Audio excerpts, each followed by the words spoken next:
for one, am grateful, Mrs. Bush, that they are finally bringing civilization to this savage land. I could not agree with you more, my dear. My daddy settled this land, and I know he'll be looking down on us, pleased at how we help the natives. Yes, they've lost their land, but they've gained access to heaven.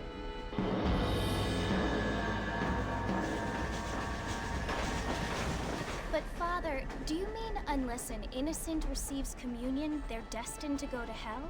That hardly seems fair. What I mean to say, Jenny, is that there is a great deal of difference between an innocent and a savage. I never thought of it that way.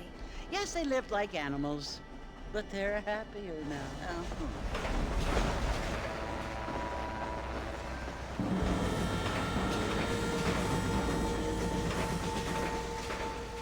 Not only do people now have motor cars, Father, but I heard that pretty soon we will be able to fly. No, only angels can fly, Jenny. No, apparently people can fly. Didn't you hear? Out in Kansas, a man even got a car to fly. I hardly think so, Jenny.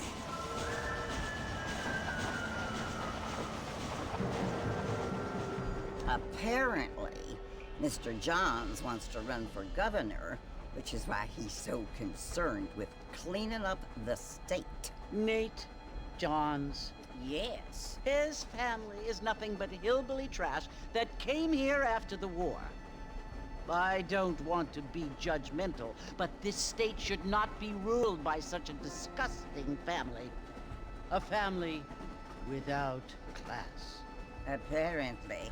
The Johns family have made a lot of money, and he has a lot of friends in politics. Mrs. Bush, money isn't everything. There are many things that money cannot buy.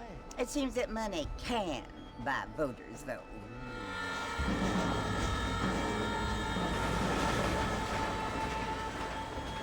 What you must remember, my dear, is that we have been brought here to spread the word. And the word and civilization, they are the same thing. They are the gifts. It is the opportunity we have, the chance to live among people who are decent and who do not kill each other, and who let you worship in peace. It's so confusing, Father. Sometimes I find it impossible to make the distinction between a loving act and a hateful one. I mean, they often seem to be the same thing. Yes, Jenny, it is confusing. But you only have to ask me if you need help. Indeed. Well, here we are, Mrs. Bush. Armadillo.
going on.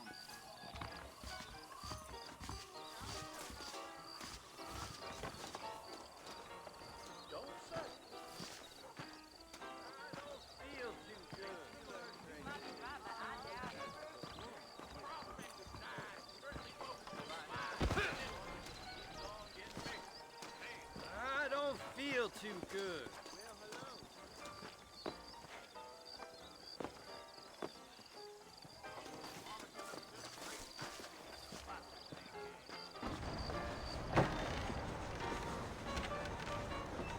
Mr. Marston! Mr. Marston, over here!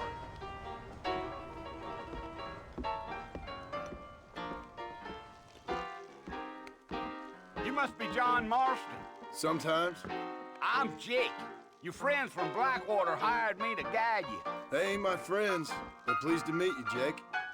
I got the horses saddled up and ready out front.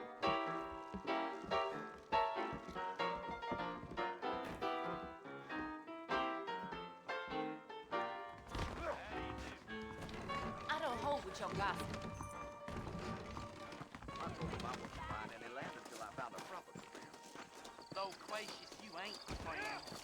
You ain't gonna find sturdier horses than these in all of New Ulster.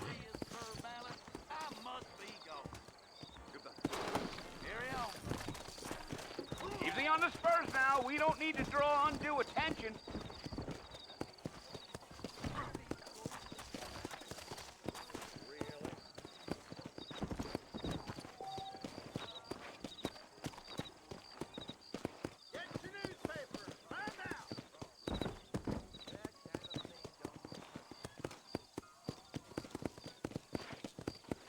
Come!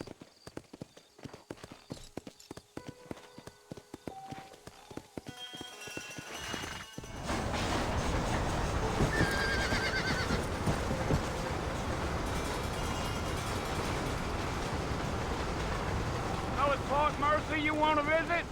That's right. Ain't taking nobody up to the fort in a long time. Strange place for a decent fella to want to visit, if you don't mind me saying. Who said I was a decent fella? It's been abandoned for years now. Folks say it was built during the Mexican War. What kinds of soldiers around back then? Why'd they leave? Well, I ain't entirely sure. I heard they had to go up north to fight Indians, or maybe they got tired of being soldiers and went looking for gold. You know how things is. So what are you doing up at the fort? I'm looking for an old friend. Well, like I said, you ain't gonna find many folk around those parts these days. Those you do find are about as sociable as most rated back to you.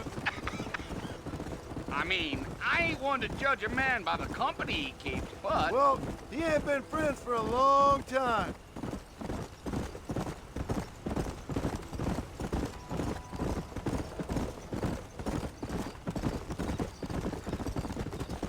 Are you planning on spending any time in Armadillo, Mr. Marston? I doubt it. I ain't planning on staying very long.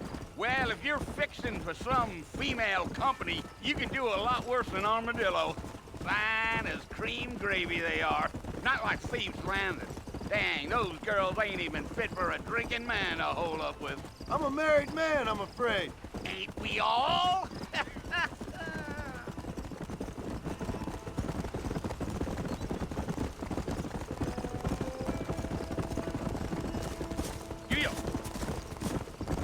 Yeah, so it was the marshal who hired me, Lee Johnson. Do you know him? I think I heard his name. Says he got a telegram from some Blackwater big bugs asking for a guide. I guess it's none of my business. That's right.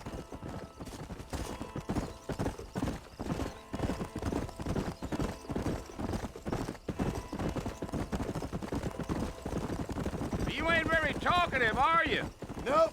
I'm just chewing the dog, mister. It's how I am. I don't mean nothing by it. Trust me. There's things you're better off not knowing. I'll tell you, Mr. Marston, those coyotes eat better than I do. Almost there, Mr. Marston, just over this hill.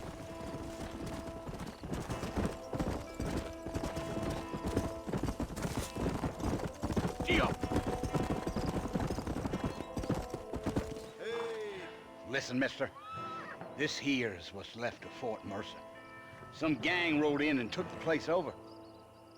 So I understand. This is where we part ways, friend. You have yourself a good time.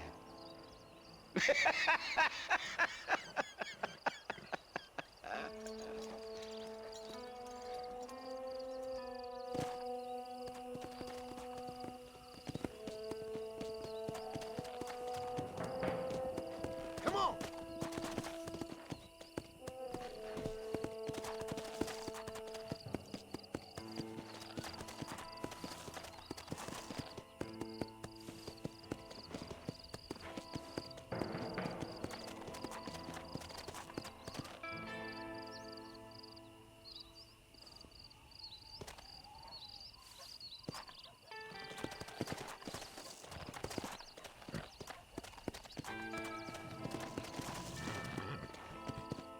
Easy.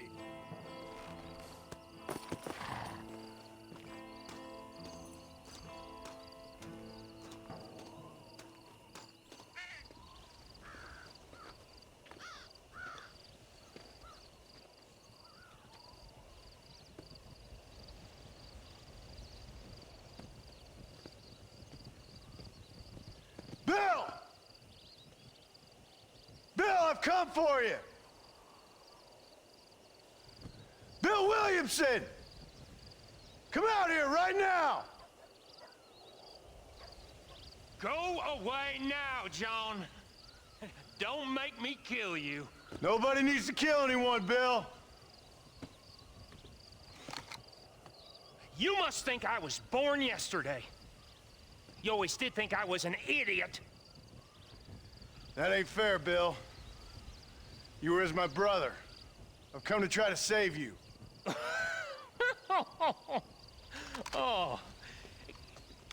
Do I look like I need saving? Bill, please. They want to kill us all. I can help you. Well, you never tried to save me before. You only seemed to save yourself. Bill, I implore you think about this. You implore me? You implore me? You always were one for fancy words. Oh. Well, things are different now, John. Now I'm in charge! No more Dutch! And no more you. Implores. I implores you to go back and tell them to send someone just a little bit more impressive next time. Well? Oh. Poor John.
Well, you're alive. So it would seem. So, how do you feel? I don't know the polite word for it. I do. Stupid is the word we use around here. What were you doing? I was doing something stupid. Well, you'll be okay. Once you didn't die, the doctor said you'd be fine. He got the bullets out a couple days ago. Good. It cost us $15. I'm sorry, madam. Should have left me there to die. Did you want to die? I mean, was that it? Was that why you went straight out to Fort Mercer and picked a fight with the worst bandit in the county? To die, Mr. Mr. Marston. John Marston. Bonnie McFarland. Miss Bonnie McFarland. Well, you may be right, Miss McFarland. I don't know. So what were you doing? Just trying to give Mr. Williamson a chance. For old time's sake. You know Bill Williamson? Knew him. Long time ago. Well, what was he like? Dumb. Just like you. Thank you, miss. See my hat? I have.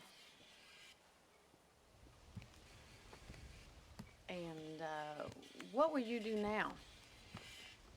Now I'm gonna take my time and go after him the less kind way. Well, that sounds very fun, Mr. Marston. Quite heroic, just like in those penny dreadfuls my brother used to read. Meanwhile, if you'll excuse me, I've got a ranch to run. Of course, if you're feeling better, why not take a ride with me later? Help me patrol the perimeter. You can earn back some of that money we wasted on doctor's bills. Of course. And thank you for saving my life, I mean. Next time, Mr. Marston, I strongly recommend you don't try to lose it quite so earnestly. I'll bear that in mind.